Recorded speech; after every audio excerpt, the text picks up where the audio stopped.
Jesus. Hallelujah. Magandang hapon sa iyo. Nandito naman ako muli.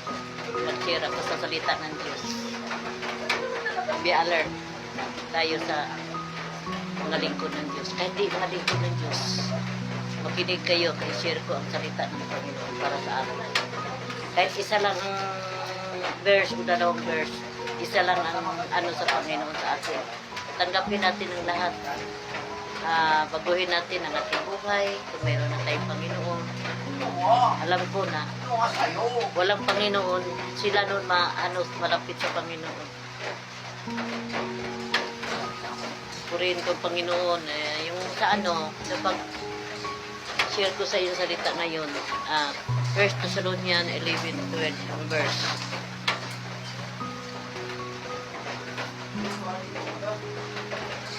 Ang tinutukoy sa Panginoon dito, true servant sa Panginoon. Yung mga katiwala sa Panginoon, hinahanap ng Panginoon na tunay siya lingkod ng Panginoon. Sa mga leader din sa ating iglesia, kailangan ang isang leader follow to God. Ang ating buhay, ipakita natin, nakita mga leader sa ating iglesia. Kahit saan ka na leader, sa factory o ano man kagidala sa Panginoon sa iyong trabaho, kailangan humble ang ating sarili para sa Panginoon. Para mapuri ka sa Panginoon. Hindi lang Panginoon, mapuri ka sa tao, kung ano ka pagkatao. Matapat ka sa Panginoon, mas lalo matapat ka sa Panginoon. Pagsunod mo ni Kristo. Mahirap to ang leader sa simbahan. Yun ang importante ng ating buhay. Wala tayong mga kamalian. Hindi tayo magbigay ng kamalian sa ating buhay. Kailangan humble ka. Isang servant sa Panginoon. Pinili ka ng Diyos Servant ng Diyos. Pinili ka sa Panginoon. Kailangan humble ka. Tapat ka sa iyong paglingkod sa Panginoon. Hindi ka pasaway, hindi ka magdala ng mga kamalian para sa Panginoon. Kailangan matatag tayo. Be control yourself. Hindi ka sumunod sa mga sanlibutan ng mga gawain. Pakita mo na ikaw leader sa Panginoon. Tingnan mo, ang sarap. Pinili ka ng Panginoon. Tapos ikaw daming mga kamalian. Hindi maganda. Hindi maganda sa isang pinili ng Diyos na nagkamali ka. Kailangan baguhin mo yung sarili. Baguhin mo. Kung mayroon kang Diyos, pinili ka pa ng Panginoon. Lalo sa mga pastor, pinili na sila Bakit ang ibang pastor? Laging daming mga kamalian sa buhay nila. Maraming mistake sa Panginoon. Wala silang control sa sarili nila. Saan sila magpuntay? Walang control Walang good spirit sa kanila Espiritu sa kadiliman ang gidaladala nila Mga pastor, alam ko mga pastor, walang control sa sarili. Di sila humingi sa control sa ilang espiritu ng Panginoon. Sumunod sila sa ilang sarili.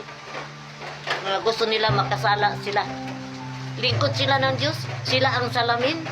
Bakit hindi sila hindi sila humble sarili na pinili sila sa Panginoon. Daming mga pastor na maraming mali, nag-aral sila. Ilang taon sila nag-aral? Siguro 7 taon sila nag-aral. Marami pa silang mga Bakit di nalagay nila ang isip nila? Minsan wala pa silang knowing sa Panginoon, mga verse.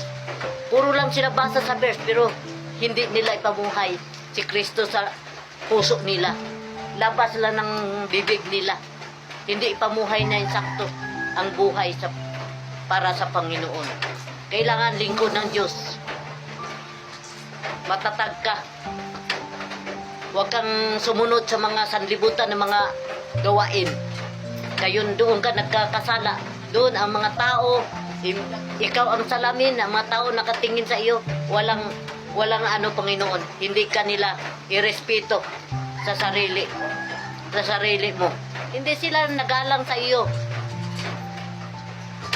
Di ka humble. Tingnan mo. Pagkasakit sa ano, ikaw pastor, pinili ka sa Panginoon niya. Ikaw ba'y leader ng mga daming kamalian sa buhay? Ngayon, hindi na maano yung tao sa iyo eh. Dami kang kamalian. Saan ang iyong mga kamalian sa Panginoon? Dami ah. Dami kang history sa buhay. Di mo baguhin ang sarili mo, baguhin mo na. Mientras bata ka pa. Ilang taong kayo, nag-edad ka 40, nag-edad ka 50, baguhin mo. Huwag ganin nag-edad ng mga 80, 90, minsan binabago pang sarili nila eh. Ikaw bata pa, di baguhin mo sarili mo, sumunod ka sa mga sanlibutan ng mga masama. Sayang pinili ka pa ng Panginoon. Ngayon, dami kang kamalian, nalulungkot ka, marami kang struggle sa buhay, marami kang kabiguan, kasi hindi mo sinunod si Kristo sa buhay mo. Pinili ka pa ng Diyos. Mga pastor, mga pinili sila ng Panginoon, mga kapatid. I-share ko sa inyo. Mga pinili sila. Bakit sila nagkasala pa? Lagi nagbabasa ng Bible. O, dami pang kamalian nila eh. Minsan kinakain na nila mga verse eh. O, kinakain, pero hindi sila nabubusog. Masama yun. Kinakain mo ang mga verse niya, di wala dito sa isip mo. Nagliparan pang isip mo, kaya ang iniisip mo mga hindi maganda eh. Puro ka lang basa pakitang tao ang iyong sarili eh. Nakakalungkot. Mga leader sa simbahan, ganun din eh. Pakita mo yung pagkahambol sa Panginoon. Na walang ikasaway sa iyo.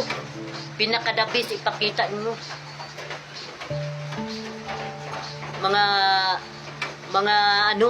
Mga Jewy na mga kaugalian. Jewy na motive para sa Panginoon. Jewy na mentor para sa Panginoon. Wala ang mga pastor. Ito para sa pastor to mga mensahe ko. Ngayon na oras na ito.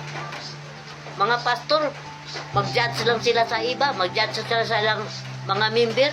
Hindi sila nagturo ng ang about salvation sa buhay sa tao eh. Kasi wala sila sa mga nila eh. Wala lang binabasa yung mga laman sa Bible, kung ano ang laman sa Bible. Puro lang sila basa para kunwari lang ba sila. Kunwari lang sila na nagbasa ng Bible. Pero wala sila. Wala nila sa puso. Hindi tinanim nila sa puso. Hindi nila dinidiligan ang salita ng Diyos. Minsan, nalata na ang mga tinanim nila sa ilang puso. Kasi di nila dinidiligan eh. Kailangan isang Kristiyano, kailangan isang pastor, lagi mo dinidiligan. Kasi maraming tao na makinig sa mga salita sa Panginoon na i-share mo. Minsan wala ang pastor eh. Nang lupay-pay bang pastor, hindi pa maganda magpe-preach sa tao. Minsan, pag-preach nila, diretso na sila nag-judge sa tao eh. Hindi sila nag-judge basta sarili nila. Magmuni-munin ta sila eh. Manalangin sila sa hindi pa sila mag-share sa salita ng Diyos. Wala. Kulang sila kahit nag-aral sila maraming taon. Wala sila. Kulang ang ilang mga pangisipan. Kaya ang ilang mga pangisipan, mga sanlibutan pa. Maraming nabibigo eh. Maraming nabibigo mga member eh. Kasi yung pastor nila, hindi maganda magsalita. Magsalita lang pero wala sa gawa. Minsan ang mga member nila nahuhulog sa upuan eh. Kasi salita lang sa salita. Wala silang pinakita na gawa nilang kabutihan sa tao. Ang importante ang Panginoon sa buhay mo. Paglingkuran mong Panginoon. Pinakadabi sa buhay mo. Nakakalungkot, no? Ikaw pinili ng Diyos. Niya walang magandang sa iyo. Magandang relasyon mo sa Panginoon. Relasyon sa tao, wala. Nagkagulo ang iyong simbahan. Nagkagulo dahil sa iyong pagkamasama ng mga gawa. Hindi ganun. Isang Kristiyano. Nagpadala ka sa mga emosyon mo. Hindi ka marunong nanalangin, salita mo lang, pero wala sa gawa. Totoo yan. Tagal na ako nag-born again. Minsan, ang mga pastor nagsasalita.